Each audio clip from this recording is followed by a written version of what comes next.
Hello and welcome back to Bland's Promised Land Ranch. If you're a first-time viewer and you like what you see, make sure you subscribe and like and hit that notification bell so that you're updated every time that we post new videos. Today we're going to talk about why we do what we do. Why we live on a farm, why we live on a ranch, why we do the things that we do, the animals and the plants and vegetables that we grow. Why do we do it? We're going to tell you today. For starters, check out this.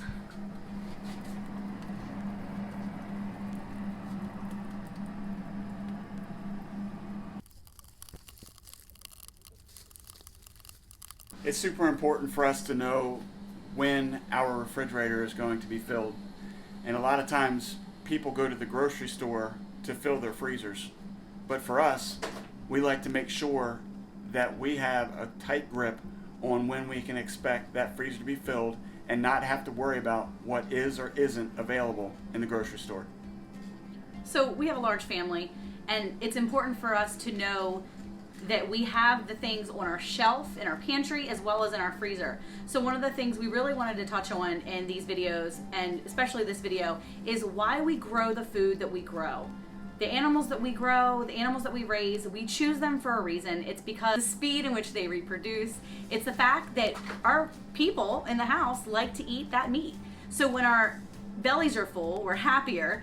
Knowing that the food that's on our pantry and in our freezer is something that we enjoy eating, things that I can make meals of, that's really important to me. We also choose the vegetables in the garden that we grow because I know that we can stock our pantry full of those items. And so it's important to grow what you know.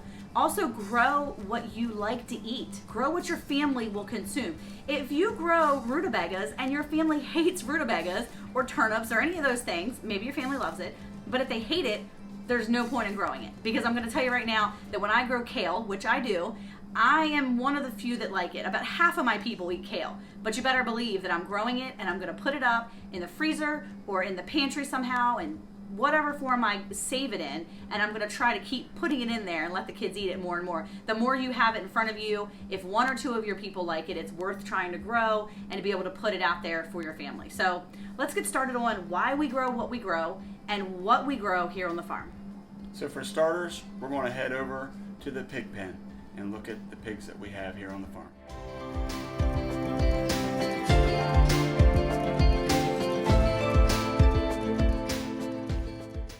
So this is our red wattle. This is our sow, which means that she's had litters of piglets before. And the boar is a Tamworth.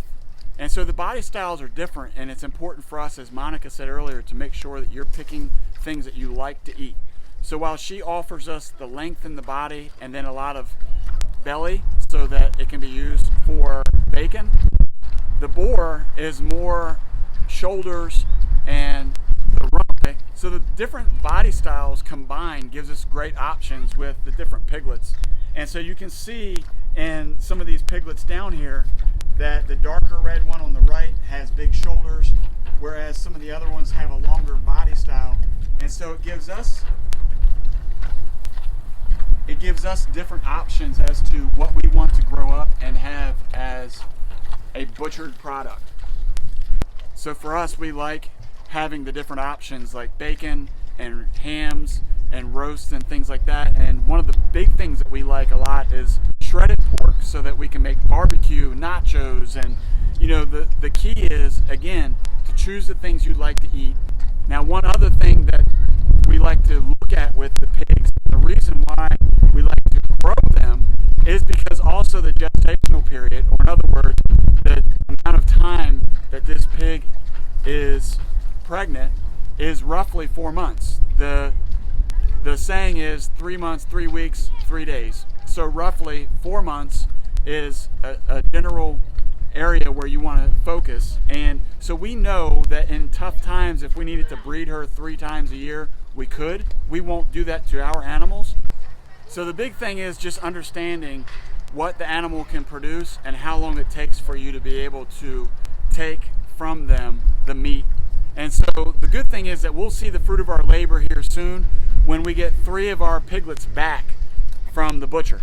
And so even with piglets that you can have what they call roasters when they're about 12 weeks to 16 weeks, there are different options for you, and you just have to understand the animal that you're raising and how quickly you can turn that meat process around. And it's super important to understand that, again, so that you know how quickly you can fill your freezers. Bunnies. Okay, so we're out in the bunny barn. Well, it's just our barn, but this is where we keep all our rabbits.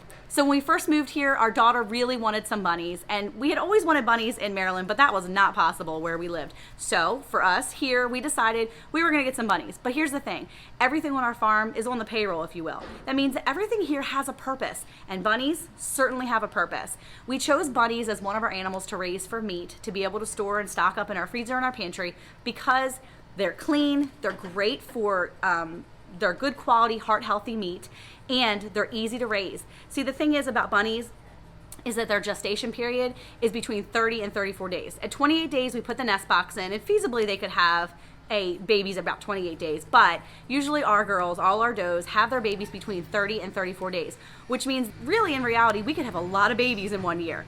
Now we choose to give our bunnies time off. We don't breed them in the high heat of the summer, especially the Texas summers. But it's really important to choose the bunnies based upon the climate you live in, knowing where you live and what the temperatures are, and when the best time is to breed them. We give our bunnies a nice break, and we have plenty here. We probably have about 18 does and maybe 6 or 7 bucks. So we have lots of choices. They breed in bunches of 5 or 6 at a time.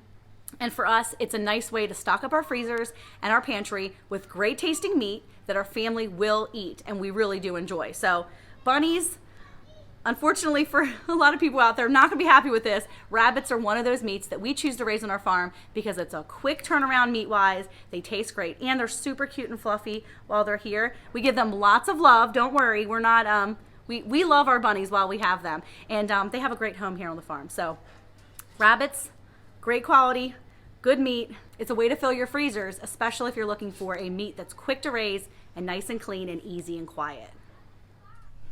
Okay, so here I am in the garden. One of the things we like to do is grow things that we actually are going to eat.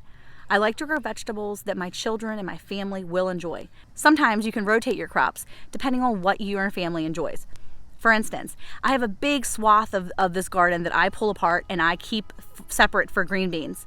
We grow green beans, and we usually do it every other year. The reason why is because in 1 year, we can grow upwards of 80 quarts of beans. 80 quarts of green beans lasts our family, including my in-laws and my sister and her family, for the entire season, for the entire year, or 2 actually. And by knowing that in 1 season I can grow enough to keep us for 2 years, then I can save our backs for the following year, because growing green beans can be a back-breaking effort. So the thing is that if you know how much your garden will produce of one item, sometimes you can rotate it seasonally as well, yearly. So do one particular item 1 year and then skip a year and go back and do the next one. So maybe you do it with cucumbers, maybe you do it with tomatoes. Can your tomatoes, sauces, all the vegetables. When you're canning them, you're putting them on your shelves and getting it stocked up for the season and for the year to come when you're not able to necessarily grow it. So be prepared by growing what you know, growing what your family enjoys, so that you know that when you go to grab something off the shelf, it's going to be eaten, not by just the pigs. You know, so many times people ask us why we live the way we live. Why do you want to raise your own animals to butcher? Why do you want to process your own food when you could go to the grocery store and it's a lot easier and a lot less time?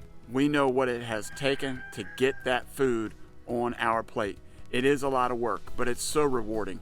It's so exciting to be able to take these hands and be able to work on the land and be able to produce the food that you want to eat. And the other part is, and the most important part is, that we know what is going into every food that we put in the ground. I know that we don't use fertilizer. I know that we don't use chemicals to kill insects. We know what we're using. And I'm not saying that it's right or wrong, but that's what we choose to do. And so that's the benefit of growing your own food from your own property, is to be able to know what is exactly in that food that you're putting in your body. But it's also important for us to know that we want to raise this food because we just don't know. Like we've faced here in the last few months of 2020 with the pandemic, and then also with the snowstorm that we had come through Texas. There was so many days that we went to Walmart to look for breads and we looked for other things, and we saw empty shelves. And so it reminded us again, why we want to do this. So I encourage you, you can do it too. If you want to do it, start small, learn how to make little things there in the kitchen, learn how to grow potted plants, work up to bigger beds, and who knows, maybe one day you'll have the opportunity to live on a farm if that's what you dream. But I want to encourage you to do whatever it is that you dream about. You can do it. Stay focused and stay strong. That's my message. Also, we want to thank you so much for taking time to visit us. Please continue to come back. Please share this with your friends. We can't grow without your support, and we really do appreciate you. Leave those comments. We love to hear your comments back to us. Let us know what works for you, what doesn't. If there's something more that you want to learn about, let us know.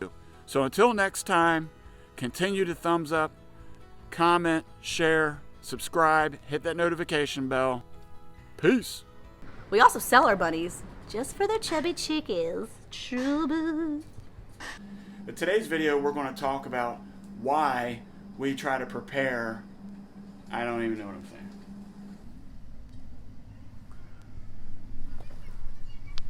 Oh, I'm too old for this. Oh, it's still running. Ooh. Hi, my name's Cute Bunny. Waddle. Sorry, she's going full on back there. The speed in which they can reproduce and the amount of things that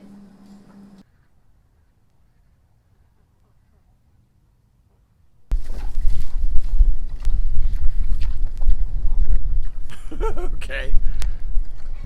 I jumped back and it looked like she was going to come at me because she's like, oh, what are you jumping for?